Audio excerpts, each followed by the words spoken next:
How to master the game of life. നമ്മുടെ ജീവിതം എന്ന് പറയുന്നത് ഒരു ഗെയിമാണ്. അതിനെ എങ്ങനെ മാസ്റ്റർ ചെയ്യാം? ടോപ്പിക് എന്ന് പറയുന്നത് master the game of life എന്നുള്ളതാണ്.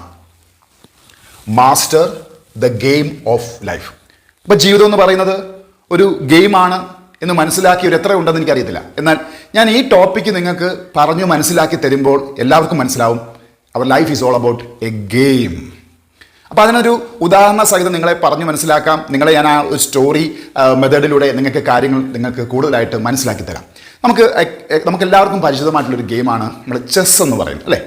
ആ ചെസ്സിനെ ബേസ് ചെയ്തിട്ടാണ് ഇന്നത്തെ ഒരു ക്ലാസ്സിൻ്റെ ഏകദേശ രൂപം എന്ന് പറയുന്നത്. നമുക്കറിയാം, അത്യാവശ്യമായിട്ട് ചെസ്സ് കളിക്കുന്നവരാണ്, അല്ലെങ്കിൽ ചെസ്സിനെ കുറിച്ചുള്ള അല്പമെങ്കിലും നിങ്ങൾക്ക് അറിവുണ്ടായിരിക്കാം.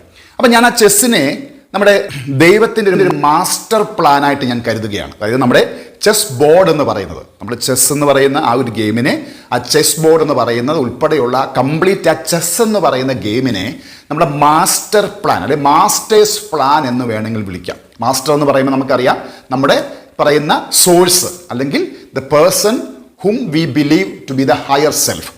അപ്പോൾ ആ ഒരു സോഴ്സിനെ കൂടുതൽ മനസ്സിലാക്കാനും എന്തൊക്കെയാണ് വിഭാവന ചെയ്തിരിക്കുന്നത്, അപ്പോൾ അതിനകത്ത് നമ്മുടെ റോൾ എന്താണ്, ഇതൊക്കെയാണ് ഈ ഒരു ക്ലാസ്സിലൂടെ നിങ്ങൾക്ക് എക്സ്പ്ലെയിൻ ചെയ്തു തരുവാനായിട്ട് ഉദ്ദേശിക്കുന്നത്.